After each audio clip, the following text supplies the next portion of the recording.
Regresamos a Despierta con CDN hoy. Nuestra entrevista especial de medios conjuntos de CDN y el Caribe es con don Milton Rey Guevara, presidente del Tribunal Constitucional, a quien le damos la bienvenida. Buenos días, don Milton. Muy buenos días, Yulisa. Muy buenos días a todas y a Nelson, por supuesto. Y a Nessie, a Albanelli, Catherine. Un gran placer de compartir con ustedes y con todo el pueblo dominicano a través de esta emisión tan seguida por ciudadanas y ciudadanos. Gracias, don Milton. Le guardamos a Albanelli, nuevecita, sí, directora de CDN, aparte de todo el equipo de Despierta, y le guardamos a Yanessi Espinal también. Tú sabes que yo me levanto envidiando a Nelson todos los días. Sí. Bien rodeado.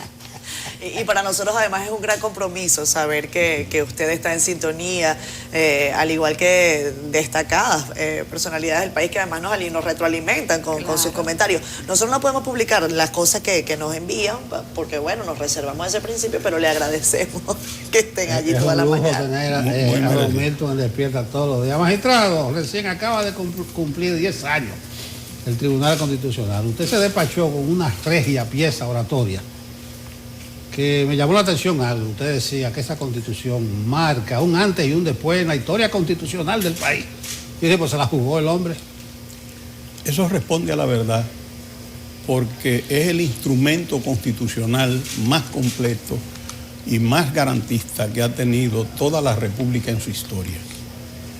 Nosotros habíamos tenido ya 38, 39 constituciones, pero le faltaba un instrumento capital, las garantías. Como dice el maestro Ferraioli, no hay derechos sin garantías. Y por primera vez en un texto constitucional se incluyen garantías que van a hacer posible el ejercicio y el disfrute de los derechos. No basta con decir se garantiza el derecho a la vida, el derecho a la salud, el derecho al deporte, sino que se necesitan mecanismos. Y entonces usted tiene en esa Constitución la tutela judicial efectiva, el amparo constitucionalizado, todo lo relativo al debido proceso de ley, la revisión de decisiones, bueno, el control de constitucionalidad, el control preventivo de los tratados constitucionales. Es una suerte de armadura que permite proteger efectivamente el disfrute y el ejercicio de los derechos fundamentales. Esa es la diferencia. Pero además hay algo capital. Se crea por primera vez en nuestra historia el poder jurisdiccional.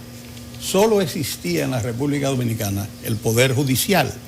Ahora existe el poder jurisdiccional, que está integrado, obviamente, por la Suprema Corte y el Poder Judicial, por el Tribunal Superior Electoral, que decide sobre los conflictos electorales, y por el Tribunal Constitucional, que es el que garantiza la supremacía de la Constitución, la defensa del orden constitucional y la protección de los derechos fundamentales. ¿Qué quiere decir el poder jurisdiccional? Que ya la jurisdicción, que es la acción de decir el derecho, no está solamente en manos del Poder Judicial, sino que los conflictos políticos electorales los resuelve el Tribunal Superior Electoral, y todas las materias que forman parte de la competencia del tribunal son resueltas por el tribunal. Ese es un paso sin precedentes en la historia republicana, porque tiende a fortalecer, en la medida de lo posible, todo el instrumento jurisdiccional del Estado, que es capital para asegurar la convivencia. La Constitución es el marco de la convivencia, es el pacto social, es el contrato social, es donde los ciudadanos y ciudadanas se ponen de acuerdo para establecer normas de comportamiento. Bueno, pues el aparato jurisdiccional lo que hace es garantizar que si hay un incumplimiento de esas normas, pues se pueda restablecer el orden jurídico y los derechos fundamentales, y evidentemente eso le da al Estado una función mucho más cercana al ciudadano y por supuesto fortalece el Estado social y democrático de derecho. Lo escucha usted de una forma muy didáctica explicándonos la importancia del Tribunal Constitucional, pero vería uno como que esa posición no la entienden mucho los legisladores, porque vemos con mucha frecuencia que el control constitucional no es parte fundamental de la discusión para hacer leyes o para revisar leyes existentes. Hemos visto muchas leyes que llegan al Tribunal Constitucional y hay que prácticamente desecharlas. ¿Ustedes tienen algún plan de motivar al legislador a que le ponga un poco de atención a la Constitución antes de hacer su trabajo? Vanelli, en el año de 1803, en los Estados Unidos, el juez John Marshall, que era el presidente de la Corte Suprema de los Estados Unidos, escribió de puño y letra una sentencia que es conocida con el nombre de Marbury versus Madison. Y el juez Marshall dijo, o bien una norma contraria a la Constitución es nula, o bien las constituciones escritas serían absurdas tentativas de limitar un poder de naturaleza ilimitable. ¿Qué quiero decir con eso? No solo en la República Dominicana hay y pueden existir normas, leyes, decretos, resoluciones, reglamentos inconstitucionales, en toda parte del mundo. Ahora, lo importante es establecer mecanismos que garanticen el restablecimiento del orden jurídico cuando eso se produce, que se puedan hacer leyes que de alguna manera estén divorciadas de la Constitución. No es un patrimonio exclusivo de un país. Eso pasa en todos los países porque el ser humano no es infalible, infalible es solo Dios. En consecuencia, cuando usted se da cuenta que la Conferencia Mundial de Tribunales Constitucionales tiene 117 tribunales constitucionales y 6 observadores, comprende fácilmente que en todas partes pueden haber situaciones que no necesariamente responden a la voluntad específica de algún actor del proceso, sino que son el resultado de lo imperfectible que es la vida en sociedad. Y quiero decir una cosa, lo que sí es importante es que siempre tengamos a la vista que todos estamos obligados a respetar la Constitución, que el hecho de lograr que se respete la Constitución no es un mandato que reside única y exclusivamente en el Tribunal Constitucional, porque todos los funcionarios públicos del tren gubernamental de cierta relevancia juran cumplir y hacer cumplir la Constitución y las leyes. En consecuencia, todos estamos comprometidos. El respeto a la Constitución es el norte de todo servidor público, desde el más elevado hasta el más humilde. En consecuencia, esas cosas se dan, lo importante es corregir y ya los tribunales constitucionales, así como no hay primavera sin flores, y aquí hay muchas flores, no hay democracia sin justicia constitucional. Así es. Magistrado, usted se ha referido a una sentencia consultada comúnmente por los juristas. También recientemente en Estados Unidos se ha hablado de la modificación del fallo Roe versus Wade, que ha permitido que se incorpore la penalización del aborto en Estados Unidos, un derecho que hasta ahora era casi adquirido y del que hablaba el mundo en general, hasta aplicando jurisprudencia. En el caso de la República Dominicana, el tema del aborto sigue sobre el tapete, aunque el tema del Código Penal ha quedado ya de lado frente a otras legislaciones que están en proceso, como la ley de extinción de dominio, en donde también se advierte un principio que toca a la Constitución y es el principio o el derecho a la propiedad. Me gustaría que usted me ayudara a entender sobre cómo quizás la comunidad jurídica va hacia adelante o hacia atrás en virtud de los nuevos tiempos. Las sociedades tienen su tiempo y tienen su ritmo. Las instituciones jurídicas responden a un momento determinado en la noche del tiempo. Pero obviamente para el presidente del Tribunal Constitucional y para un juez, cuando hay ese tipo de debates en la sociedad, que es el ambiente propicio en las cámaras legislativas para que se dé en un ambiente de libertad, de respeto y de tolerancia, el juez en ejercicio no puede opinar de eso. Y el presidente del Tribunal Constitucional tiene un derecho de reserva, porque se estaría inhabilitando si en un momento determinado cualquiera de esos temas llega al tribunal. Uno tiene sus ideas propias las ha expresado en algún momento de la vida o las puede expresar en el futuro, pero los jueces hablan por sentencia y en este caso es lo mejor, porque yo he dicho que en estos tiempos que vive el mundo y particularmente la República Dominicana, esa es una tesis mía muy propia, el Tribunal Constitucional tiene que jugar un papel pacificador.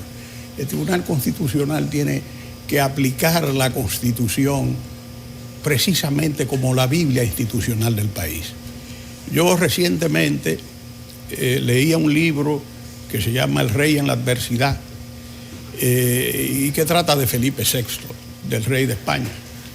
Y es Zarzalejos, José Antonio Zarzalejos, el escritor, y empieza con una frase que don Pedro González Trevijano, que es el presidente del Tribunal Constitucional español, le atribuye al rey Felipe VI. Y Felipe VI dice: cuando tengo una duda, me agarro al cuello de la Constitución y no la suelto. Qué hermoso. Un monarca constitucional dice: cuando tengo una duda, me agarro al cuello de la Constitución y no la suelto. ¿Qué significa eso? Que nosotros necesitamos agarrarnos a la Constitución. En la Constitución está todo. Lo macro, lo importante para la convivencia está en la Constitución. Si nosotros nos llevamos de la Constitución, dentro de la Constitución todo, fuera de la Constitución nada. Y entonces hay una simbiosis profunda entre Constitución y felicidad. El camino hacia la felicidad y la prosperidad de los pueblos está siguiendo la Constitución.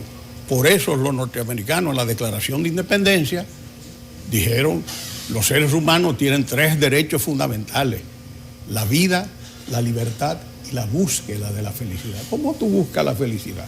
A través del progreso, del bienestar, de la preparación, del compromiso, de la formación, de la convivencia. ¿Y quién sienta las reglas esenciales de esa convivencia?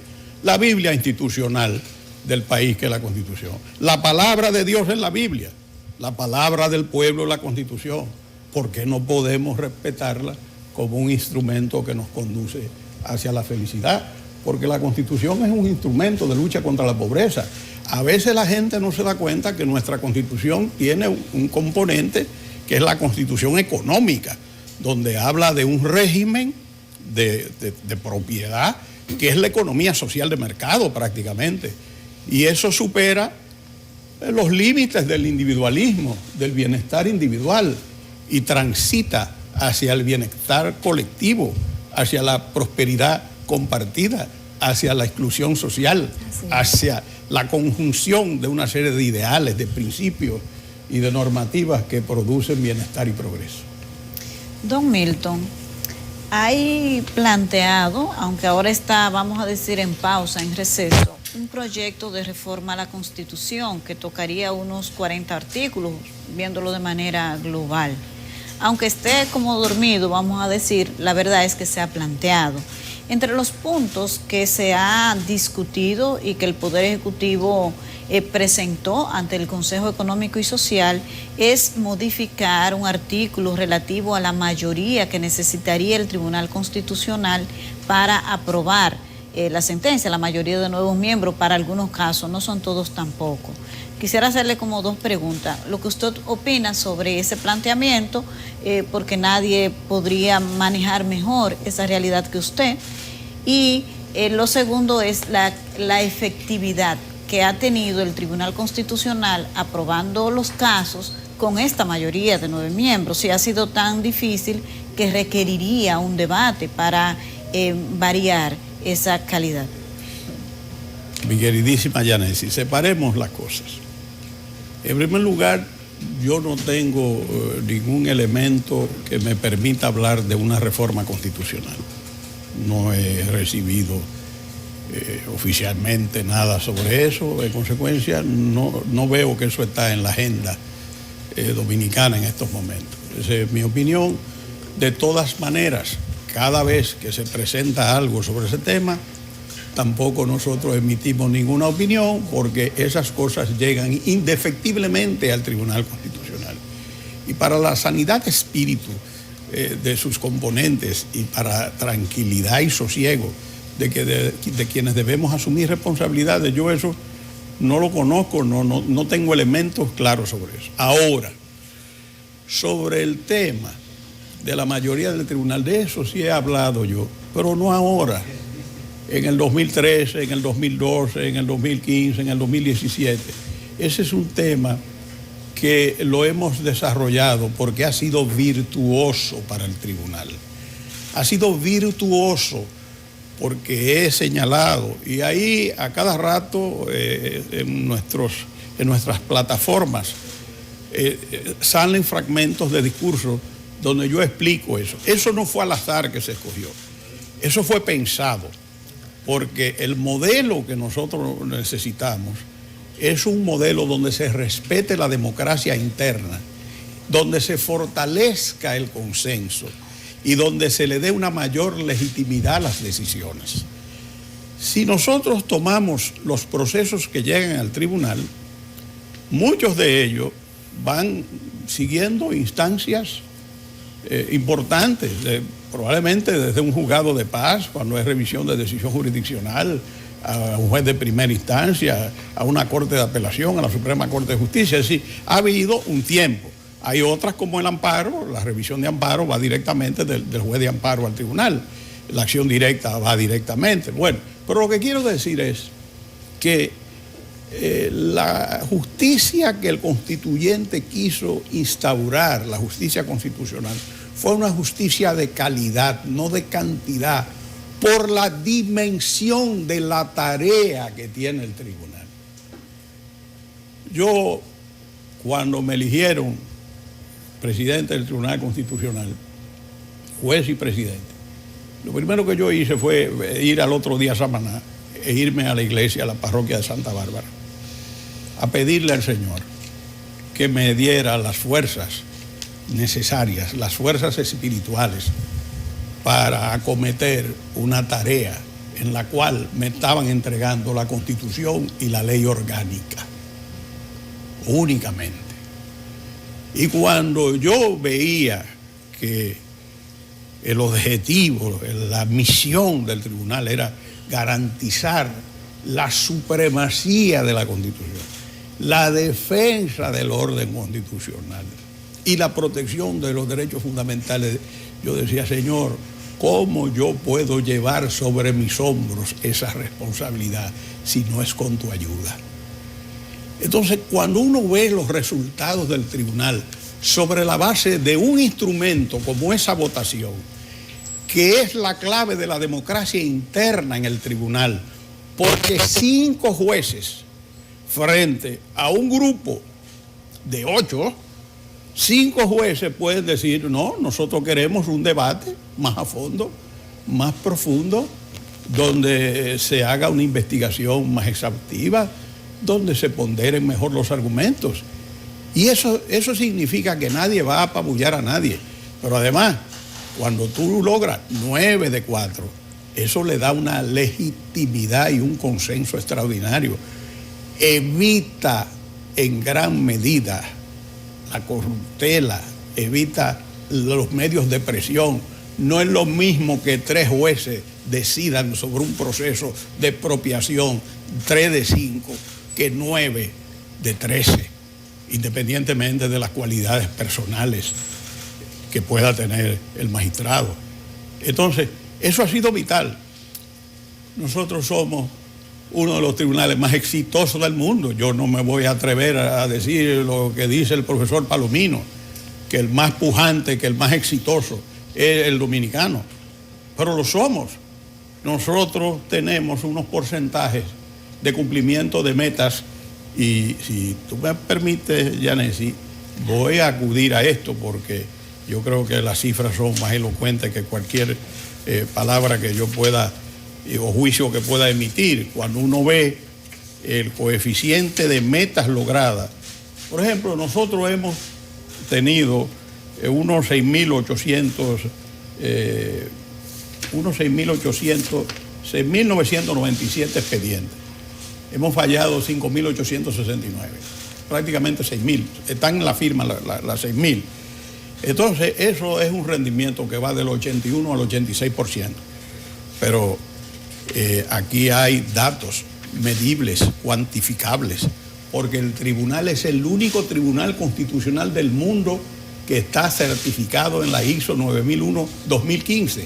Hay muchas cortes supremas, hay muchos tribunales superiores administrativos. Para mi sorpresa, muchos tribunales superiores electorales, pero el único, el 2018, es el Tribunal Constitucional Dominicano. Y cuando uno ve aquí, por ejemplo, el coeficiente de metas, se encuentra con lo siguiente. Esto es muy relevante. Esto lo lleva a la Dirección de Planificación, Estrategia y Desarrollo. Si le hace un close-up, el que está conmigo, se lo agradezco. Ahí está. Aquí está. Ahí se ve. Eso está disponible. Pero fíjense ustedes, cumplimiento de metas. Año 2012, 139%. 2013, 139%. 2014, 111%. 2015, 125%. 2016, 103%. 2017, 104%. 2018, 108%. 2019, 105%. En el año 20, con el tema de la pandemia, 71, en el año 21, que estamos arrastrando todavía 88, y estamos en este año. Entonces, cuando uno se da cuenta de los resultados del tribunal, a mí me parece que hay que tener como cierta prudencia y cierto espíritu de tolerancia. En el Tribunal Constitucional no hay entaponamiento. En el Tribunal Constitucional no hay lentitud. En el Tribunal Constitucional se ha producido una jurisprudencia que ha cambiado y va a seguir cambiando la vida de las ciudadanas y de los ciudadanos. Cuando usted toma esa jurisprudencia, uno dice, pero la verdad es que el pueblo dominicano ha logrado tener un instrumento que le falta mucho por hacer, que le falta por consolidarse, pero que ha dado respuestas extraordinarias. En materia de medio ambiente, usted toma la sentencia de Loma de Miranda, usted toma la sentencia de los aserraderos de Valle Nuevo, usted toma la sentencia del Cayo Levantado, y ustedes se dicen, óyeme, pero eso es respeto a los derechos fundamentales, al medio ambiente, que es un derecho fundamental. Pero usted toma, por ejemplo, todo lo relativo a la igualdad y a la protección de la mujer. Y usted dice, pero se ha avanzado enormemente, no solo con lo que ha hecho la unidad de género del tribunal, no solo con los cursos de masculinidad positiva que ha dado el tribunal. Si no trabajan con los hombres no van a lograr, yo iba a decir que van a lograr poco, yo iba a decir no van a lograr nada, pues son los hombres fundamentalmente, y estamos trabajando, tenemos un taller esta semana, el jueves, de masculinidad positiva en Atomayor, es el cuarto, si mi memoria no me falla, yo los números, bueno, pero en fin, eso es una cosa extraordinaria. Entonces usted toma sentencia del tribunal. Aquí el hombre se podía divorciar y al otro día muy alegre y muy contento y muy gozoso se podía casar. La mujer tenía que esperar 9 meses, 10 meses. Era la época donde no habían las facilidades para saber si estaba embarazada o no. Pero eso no tiene sentido desde hace años, pues el tribunal eliminó eso. Pero en materia sucesoral, la mujer no tenía derecho a incursionar y saber la magnitud de los bienes del hombre. Eso se acabó. ¿Qué es eso? Hay una serie de medidas. La protección de la mujer. Las armas en posesión de los hombres. El tribunal dijo que la propiedad privada de las armas es una propiedad precaria y que si ese es un instrumento que puede ser utilizado para ejercer violencia contra la mujer, la autoridad pública debe quitarle esa arma mientras no esté en condiciones que se demuestren mediante un expertise técnico de utilizarla. Y así yo puedo hablar de muchas decisiones que el tribunal ha estado tomando en el ámbito de la protección de la mujer en muchos sentidos. Hay una reciente que no la puedo mencionar porque todavía esa sentencia no está firmada, pero que es importante. Hay una serie de decisiones. Y, por ejemplo, la compañera de vida de un policía, de acuerdo al reglamento del órgano de retiro, no tenía derecho a la pensión.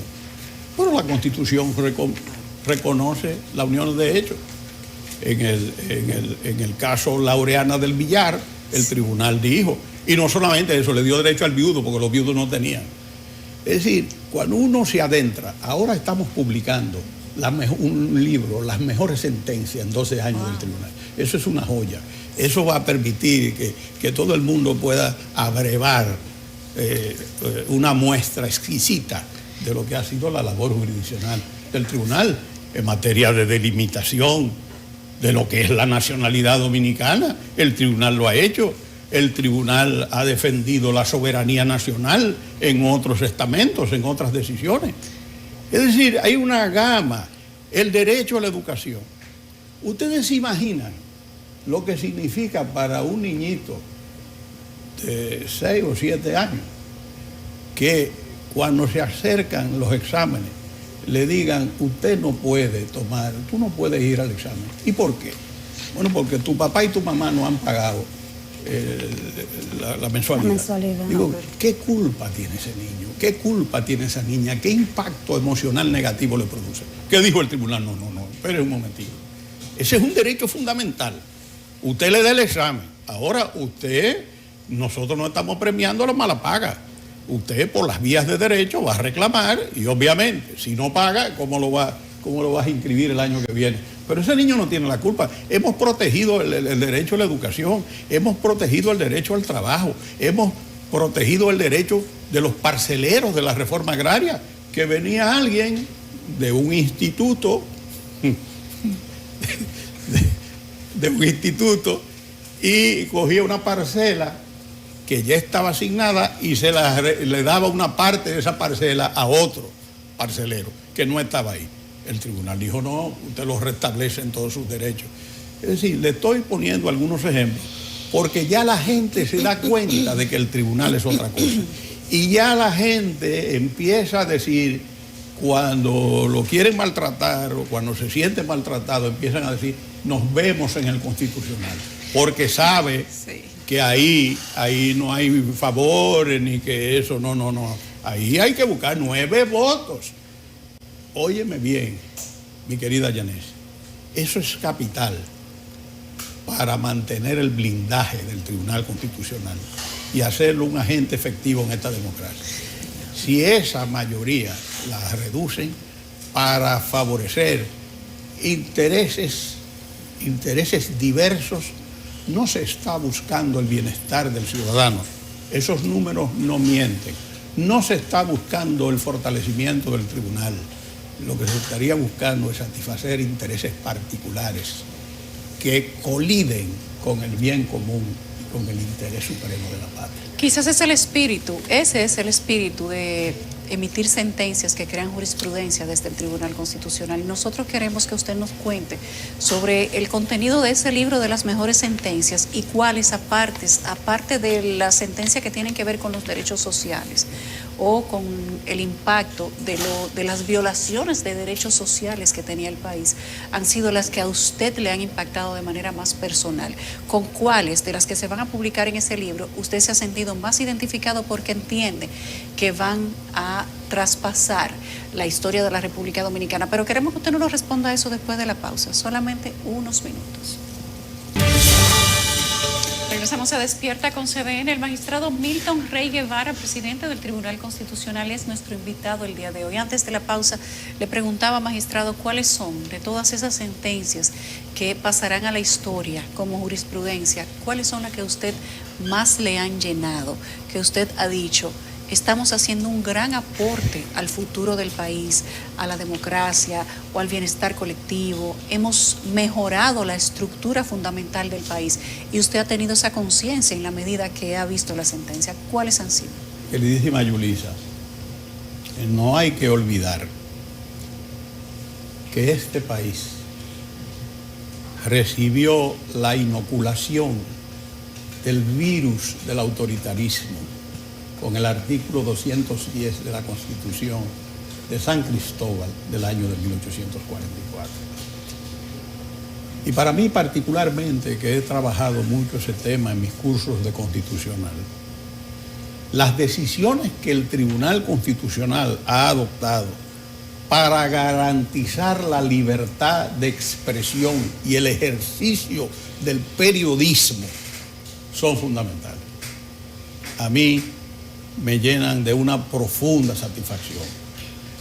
Tú sabes que en los tribunales muchas veces aparece lo que se llama el magistrado, el juez ponente, que es el que escribe el proyecto de sentencia. Y aparece el nombre. Y entonces la sentencia, todo el mundo sabe que el juez Marshall escribió de puño y letra la sentencia del caso Marbury versus Madison.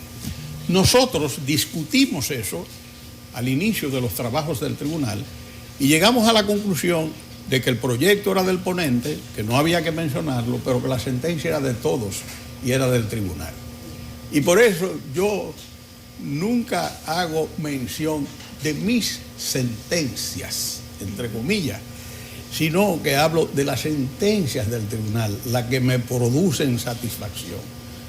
Esas sentencias, para garantizar la libertad de expresión, de difusión, del ejercicio periodístico, para mí son fundamentales, porque es que tú no concibes, no puedes concebir la democracia, no la puedes concebir si tú no tienes libertad de expresión. No hay libertad de expresión en las dictaduras, no hay libertad de opinión en las dictaduras. Entonces eso es fundamental. En el campo de la organización de los partidos políticos, el tribunal tiene varias sentencias. ¿Qué pasa? Como dice el profesor García Pelayo, que fue el primer presidente del Tribunal Constitucional Español, el Estado moderno es el Estado de los partidos políticos. En consecuencia, si los partidos políticos son canales conductores entre la sociedad y el Estado, los partidos están llamados a desempeñar un papel de intermediación fundamental.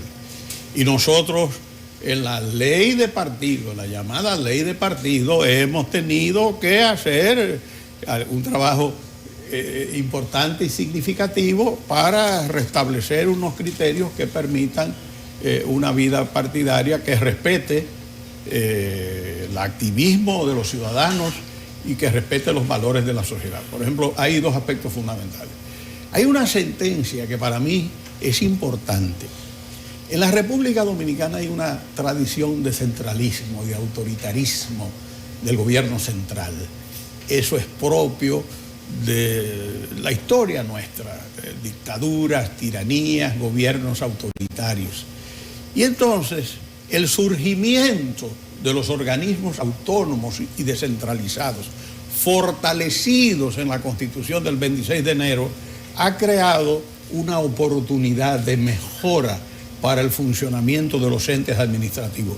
Hay una sentencia del Tribunal Constitucional que se produjo en el marco de una discrepancia entre el Banco Central y la Cámara de Cuentas, donde el tribunal establece los parámetros en los cuales las entidades descentralizadas constitucionales pueden trabajar sin que el peso del centralismo de la administración pública los oprima, porque eso no tiene sentido, no tendría sentido. Entonces, esa es una gran decisión del Tribunal Constitucional. Por ejemplo, hay otra, que tú dirás, para esta época es de difícil comprensión, pero para el pasado sí.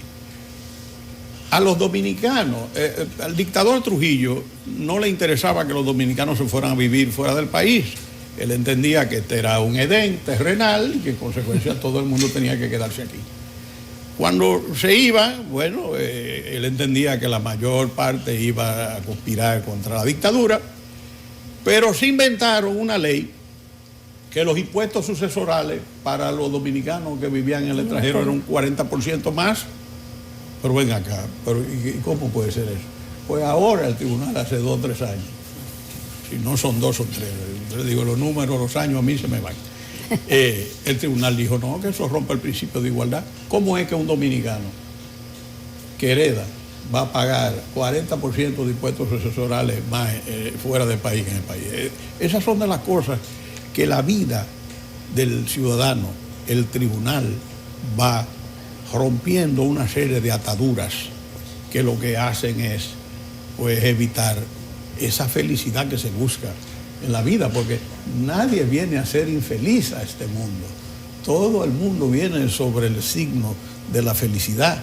Y entonces, bueno, hay que acomodar esa autopista para que la gente lo logre, combatiendo naturalmente la pobreza y la desigualdad y trabajando en ese sentido. De manera, Yulisa, yo lo que le prometo es que le voy a mandar ese libro que ya debe salir con toda esa sentencia, que la verdad mentalmente así no puedo retener, porque imagínate, estamos hablando de 6.000 sentencias prácticamente, y hay muchas que son notables en esos campos, que son fundamentales. Hay muchas cosas.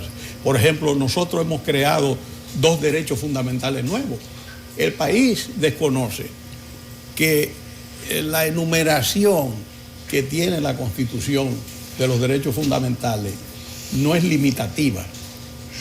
Hay unos derechos innominados, hay derechos que se pueden crear, y en la jurisprudencia del Tribunal Constitucional nosotros hemos creado 2 derechos fundamentales nuevos: el derecho a la buena administración pública de los recursos. Y ríanse, ustedes no se van a reír, pero les puede llamar la atención: el derecho a la visita conyugal que tienen los privados de libertad.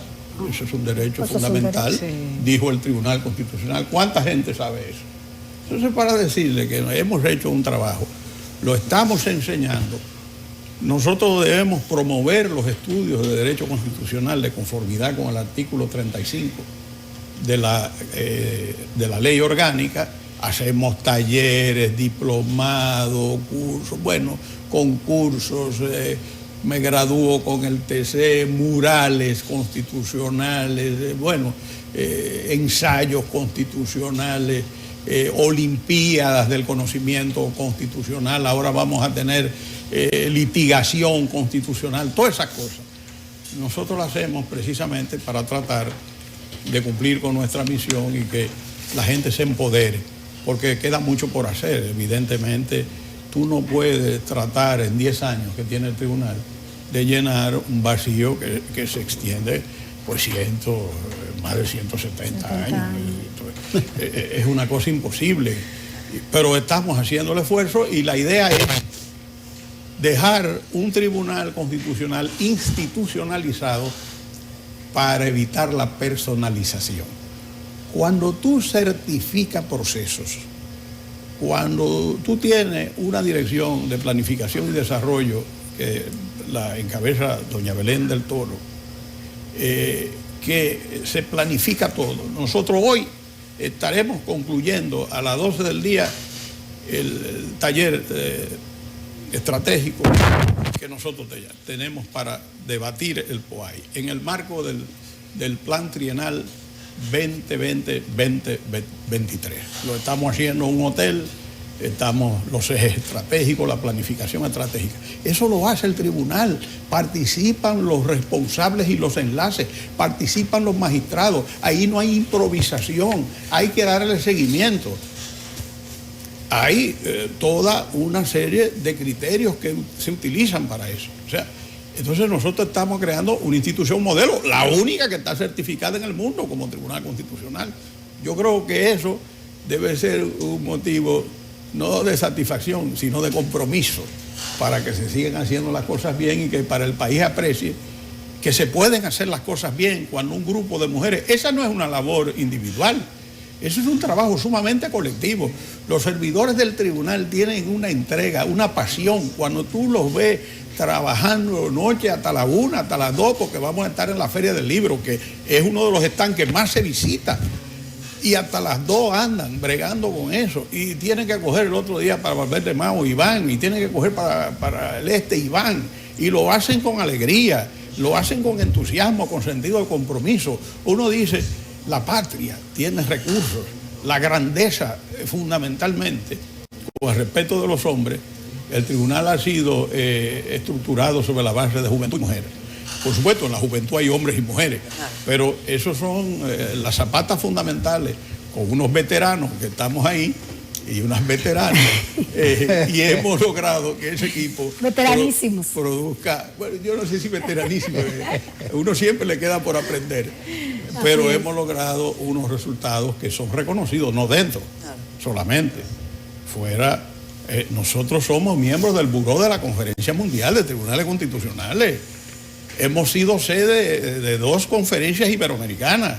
Ahora nos preparamos para ir a la Conferencia Mundial en Bali en octubre, donde tengo una ponencia sobre cuestiones fundamentales. Es decir, es un tribunal vivo que quiere que nuestra gente aprenda a vivir en Constitución. Vivir en Constitución, eso es lo mejor. Entonces yo creo que nosotros hemos avanzado bastante y hemos logrado con la jurisprudencia del tribunal establecer caminos importantes de respeto a la convivencia.